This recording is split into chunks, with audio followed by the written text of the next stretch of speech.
All right, today we're going to be talking about revising and relaunching a book, which is exciting and daunting, but exciting. Stay tuned.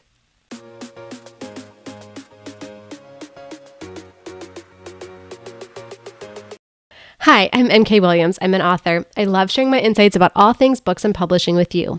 Before I get into the details of today's video, don't forget to hit subscribe. You'll be notified each week as I release videos about publishing, making a career to being an author, and now being a mompreneur. And I have been self-publishing since 2015. Starting in 2023, I was able to query an agent, sign with an agent, and we're working on edits to hopefully go out on submission soon in 2024. So I like to say what each video is about, who is it for, and this is going to be a video for self-publishing authors, but also any traditionally published authors who have retained their rights or have their rights reverted to them and are looking to put out a new edition. So it's kind of for everybody. But we're going to be talking today about revising and relaunching a book. So as an author, I kind of have to live in a little bit of a state of delusion. Delulu, as the kids are saying, because number one, I have to write the books, so I need creative ideas. And two, I have to believe that the book will do well.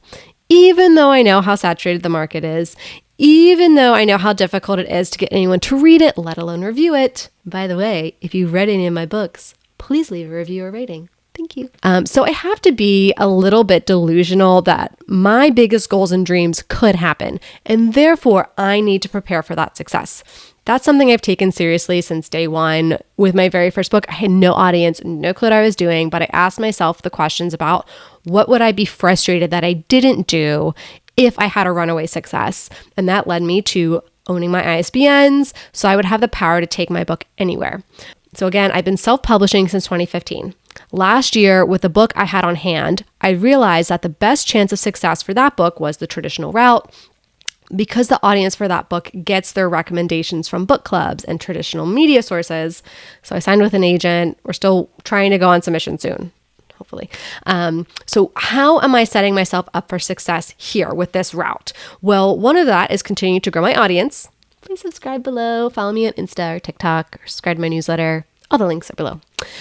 My thoughts are, so let's say I get the big dream. I get the big deal. The book gets big deal, lots of marketing support. It sells so well that so many people are hungry for me and my work that they want to go into my backlist and read more. So if that's happening, I want to make sure my backlist looks great.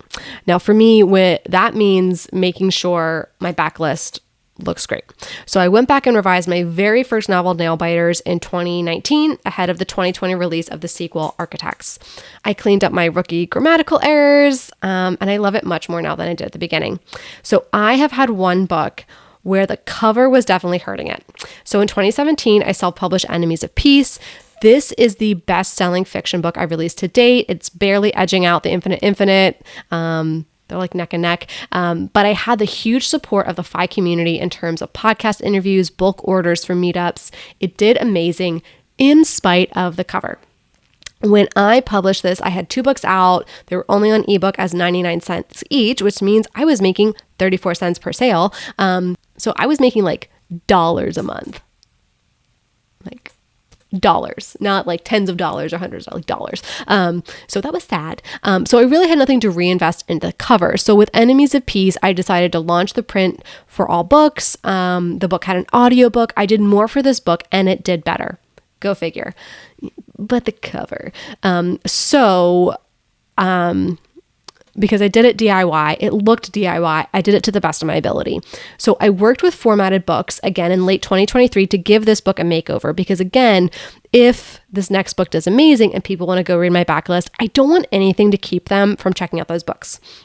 So it has a new cover. And so getting to all this rambly about me and my books is that if you have a book that you've released and you didn't love the cover, it was your first book and you know there's probably things that you need to fix them.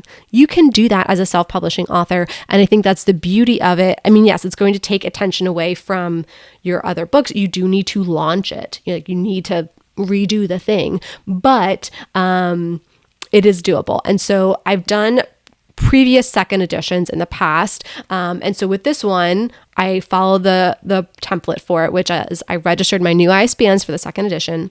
I reviewed the entire text. There were a few things that I wanted to clean up.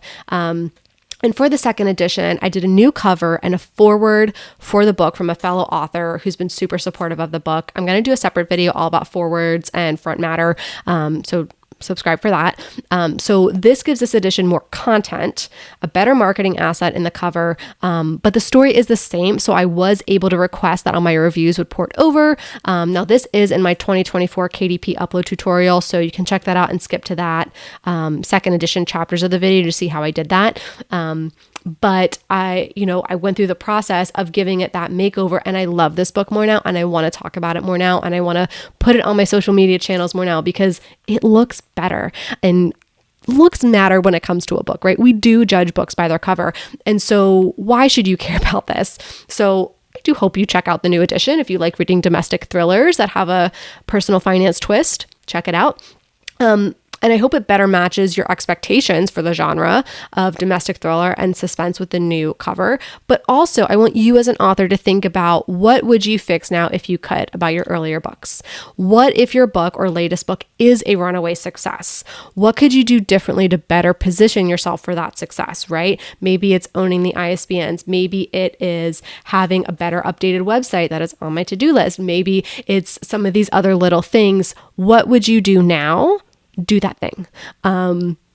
It's tough as an author to balance it all. Writing the next book, marketing the current book, getting on the podcast, figuring out TikTok. Is that a thing I want to do? But if there is one thing that you think, if this was a big success, if I'm being delusional here, what would that be? And if it is revising and relaunching an old book, do that. I highly encourage you, if you still own the rights to your books, do that because you want to be proud of the book and you want to be willing to open the floodgates if that happens.